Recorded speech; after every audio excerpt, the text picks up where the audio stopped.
Ngopi dulu cuy.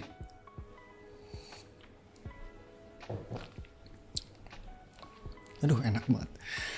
Ya halo semuanya, kalau kalian follow Instagramnya Vortex Series kalian udah tahu lah ya kalau mereka ada pamerin produk baru mereka yaitu sebuah keyboard TKL. Ini baru aja kemarin-kemarin ngantem pasaran pakai dua mouse bagusnya mereka ya, sekarang udah balik lagi ke keyboard, emang bener-bener sih. Ya ini dia Vortex Series Sera, keyboard TKL barunya Vortex Series. Jadi ini keyboard tuh ada buat gantiin VX7 Pro Smoky yang udah discontinue dan kelasnya emang ada di kelas yang sama sih, dijual di 500 ribuan aja cuy.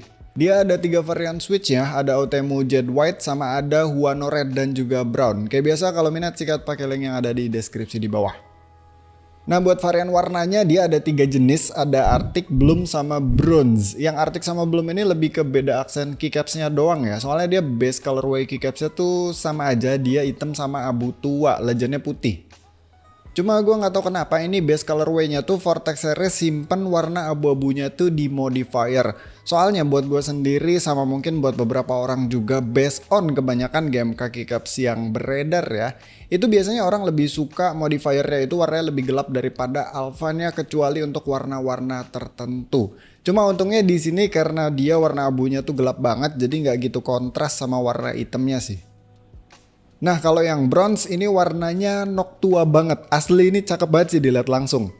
Dia Triton colorway juga, tonnya tuh mirip ya cuman lebih ke mainin pekat enggaknya aja sih. Yang bronze ini juga case-nya beda sendiri, dia tuh warna krem gitu. Ton kuningnya pas, putihnya juga pas, ini masuk banget dah sama warna keycapsnya. Ini mestinya jadi best seller sih yang bronze ini apalagi kalau setupnya tuh banyak kayu-kayu gitu. Oh ya by the way keycapsnya ini dia PBT double shot, yang satu U nya itu 4 side, yang di atas satu U nya itu one side atau single side, sedangkan yang aksennya dia 5 side. Profilnya OEM terus nggak tebel-tebel amat tapi ini oke lah. Fontnya juga bagus tapi kalau konsistensi kayak alignment, size ataupun ketebalan ya jangan ditanya, tentu saja masih ada beberapa yang miss tapi nggak apa-apa lah, buat harga segini wajar banget, malah ini termasuk bagus sih. Ini tuh feel keycapsnya ngingetin gue sama bawaannya GT65 Lite ya, dia grainy gitu tapi si Sera punya ini sedikit lebih kasar. Font sama konsistensinya juga lebih bagusan punyanya Sera, tapi buat warna hitamnya ya itu tonnya mirip banget. Hitamnya tuh sama-sama hitam pekat, ketemu legend putih sama-sama kontras. Oh sama palingan bedanya GT65 Lite itu kan cherry profile ya. Oke, terus buat layoutnya dia TKL ANSI F12 normal, nggak ada yang aneh-aneh. Mau ganti keycaps juga gampang banget, pilihannya banyak. Di sini juga nggak ada knob ataupun layar-layaran yang menurut gue sebenarnya TKL itu kalau dipasangin knob jelek karena posisinya pasti maksain, kalau nggak di F13 ya paling di ujung-ujung navigation cluster. Ya paling yang masuk akal itu masukin layar di sini sih, kayak misalkan di atasnya arrow key ataupun si navigation clusternya dibuang. Tapi balik lagi 500 ribuan cuy, sekarang belum saatnya dapat layar-layaran.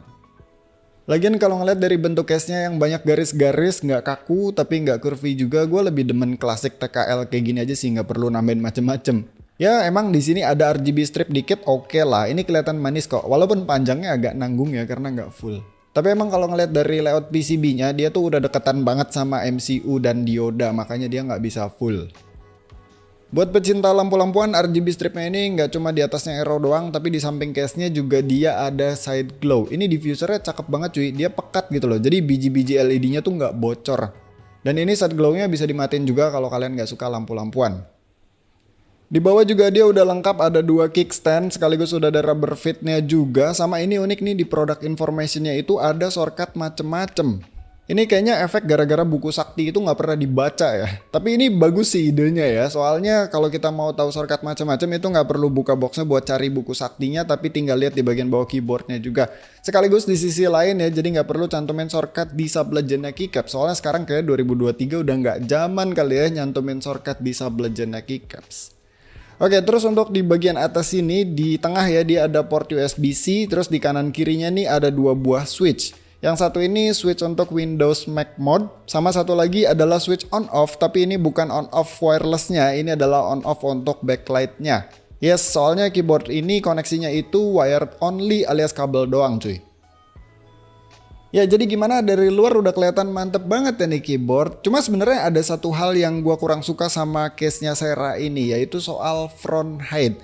Ini keyboard front height-nya itu tinggi banget. Hampir 23 mm, mana ketemu OEM profile keycaps pula yang lebih tinggi daripada Cherry. GT65 Lite aja cuma 20 mm-an, keycapsnya Cherry pula. Apalagi ini kalau dibandingin sama keyboard-keyboard custom ya yang kebanyakan cuma 17-19 mm doang, ini kerasa tinggi banget. Masalahnya gue ngetik tuh nggak disiplin ya, masih suka tempelin palm gue ke dashmat. Harusnya kan ngetik yang bener itu posisi palmnya ngangkat, jadi tumpuannya tuh cukup di siku aja ke armrest kursi kita. Jadi ini rasanya tuh gampang pegel kalau kita tempelin palmnya ke dashmat. Sebenarnya bisa-bisa aja sih pakai wrist pad ya, tapi kan mesti beli lagi. Dan gue nggak suka juga pakai wrist pad, soalnya gue suka geser keyboardnya kemana-mana gitu. Jadi ribet aja kalau pakai wrist pad. Gini, mungkin pembelaannya karena Sera ini pakai gasket mount, yang mana keyboard gasket mount itu butuh ruang kosong di bawah PCB supaya PCB-nya tuh ada ruang buat travel, dia bisa gerak naik turun alias mental-mentul ya. Nah, case-nya keyboard itu kan miring, bagian depannya itu pasti lebih ceper. Nah biasanya bagian depan alias bottom row itu emang gak terlalu flex gara-gara dia pas bottom out keburu nabrak ke bottom case, terutama buat yang front headnya itu ceper, apalagi kalau konfigurasinya pakai case foam. Tapi di GT65 Lite yang front headnya itu lebih ceper daripada Sera, dia emang gak pakai case foam sih, dia tetap bisa mental-mentul flex di bagian bottom row-nya. Ya emang ini udah beda layout sih, cuman kan seenggaknya menggambarkan kalau front head tinggi itu harusnya bukan jadi alasan biar bottom row-nya flex. Ya jadi gue juga bingung kenapa Sera ini front headnya tinggi banget. Ini by the way gue ngomongin tentang front head ya, bukan tentang typing angle. Mereka berdua tuh beda walaupun berkaitan. Nah kalau soal typing angle sebenarnya nggak ada masalah sama sekali, karena ya Sera ini kan udah punya 2 kickstand tadi. Ini bukan berarti front head tinggi itu jelek ya, atau semakin ceper semakin bagus. Di keyboard nih isinya preferensi doang cuy, jadi bakalan tergantung orangnya, tergantung cara pakai keyboardnya, tergantung selera, dan bahkan mungkin tergantung handset juga. Oke lanjut, karena tadi gue udah singgung kalau Sera ini pakai gasket mount. Yes, di sini implementasi gasket mountnya bagus cuy. Empuknya berasa, dia tuh pakai PC plate yang ada flex cutnya. Terus buat plate tabs atau lift plate-nya juga dia tuh panjang dan pakai silicone socks kayak di QK65 ataupun D60 Lite ya kalau di keyboard custom ya. Empuknya nih dia enak sih, nggak berlebihan, reboundnya cepet, ada resistance, terus juga di PCB-nya tuh pakai Dr. Board. Jadi di bagian port USB-nya tuh tetap konsisten empuknya. Kalau buat PCB-nya sendiri standar sih, standar bagus ya. Dia outside universal 5 pin, pakai soket yang gua nggak tahu ini merek apaan, nggak ada mereknya. Orientasinya short facing, terus tebelnya 1,2 mm, ada flex cut di barisan-barisan tengah, stepnya flat mount only, dan pastinya ada RGB per key. Config foamnya dia ada switch film, ada switch pad, terus ada platform, ada case foam open cells, sama ada silicone case yang kelihatannya tebel tapi padahal berongga. Ini ya gue agak kaget ya dengan config kayak gini, PCB tipis ketemu flex cut, ketemu PC plate yang flex cut pula, banyak foamnya pula, itu biasanya suaranya bakalan muted, tapi di keyboard ini malah talky suaranya. Coba dengerin dulu typing testnya deh.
Ya lumayan toki lah ya, emang masih ada mutednya sih khususnya buat yang Huano Switch. Tapi segini sih boleh lah, suaranya masih cukup keluar. Paling ya ini kerasa plastiki aja sih, karena emang plate-nya ya pakai PC kan plastik-plastik juga. Udah gitu ya, case-nya juga plastik.